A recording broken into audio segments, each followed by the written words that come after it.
ജയസൂര്യ അതിരസകരമായ കഥകളിലെ നായകനായി നാം അദ്ദേഹത്തെ പലപ്പോഴും കണ്ടിട്ടുണ്ട്, കണ്ടുകൊണ്ടിരിക്കുന്നുണ്ട്. എന്നാൽ ഇന്നിപ്പോൾ അദ്ദേഹം അഭിനയിച്ചുകൊണ്ടിരിക്കുന്നത്, അതിനെ അഭിനയം എന്ന് പറയാൻ പറ്റില്ല, ജീവിച്ചുകൊണ്ടിരിക്കുന്നത് യഥാർത്ഥ ജീവിതത്തിലെ സങ്കീർണമായ ഒരു പ്ലോട്ടിലാണ്. Save box. ഈ പേര് ഇന്ന് മലയാളികൾക്ക് വെറുമൊരു ആപ്പിന്റേതല്ല, മറിച്ച് തകർന്നു പോയ ഒരുപാട് സ്വപ്നങ്ങളുടെയും നഷ്ടപ്പെട്ട കോടികളുടെയും അടയാളമാണ്.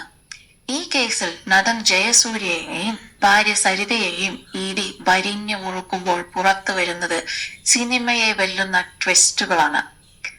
ആഡംബരങ്ങളുടെ ഗ്ലാമർ ലോകത്ത് നിന്ന് എൻഫോഴ്സ്മെന്റ് ഡയറക്ടറേറ്റിന്റെ ചോദ്യം ചെയ്യൽ മുറിയിലേക്കുള്ള ദൂരം വളരെ കുറവായിരുന്നു.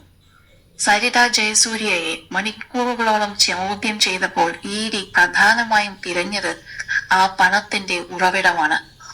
സരിതയുടെ ഉടമസ്ഥതയിലുള്ള ഡിസൈൻ സ്റ്റുഡിയോയിലേക്കും ജയസൂര്യയുടെ അക്കൗണ്ടിലേക്കും സേവ് ബോക്സ് ഉടമ സ്വാതിക് റഹീം പണം ഒഴുക്കിയത് എന്തിനാണ്?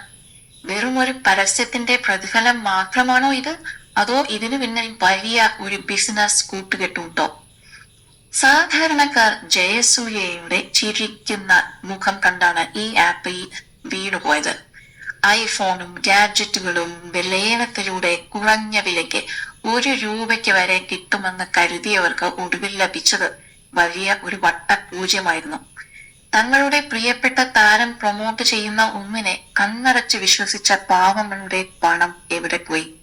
സ്വാതിക് റഹീം നടത്തിയ ഈ കോടികളുടെ തട്ടിപ്പിൽ ജയസൂര്യയും ഭാര്യയും അറിയാതെ പങ്കാളികളായതാണോ എന്നാണ് കേരളം ഇപ്പോൾ ഉന്നയിക്കുന്ന ചോദ്യം.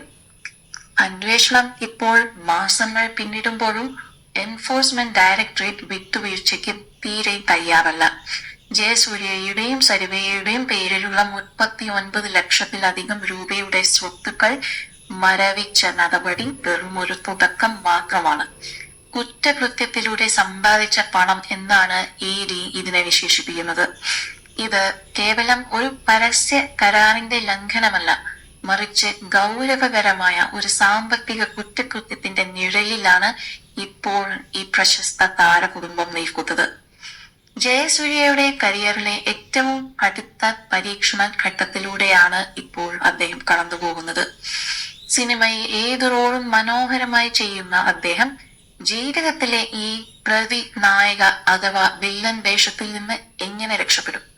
ഭാര്യ സരിതയും ഒപ്പം കുരുക്കിലായതോടെ ഈ പോരാട്ടം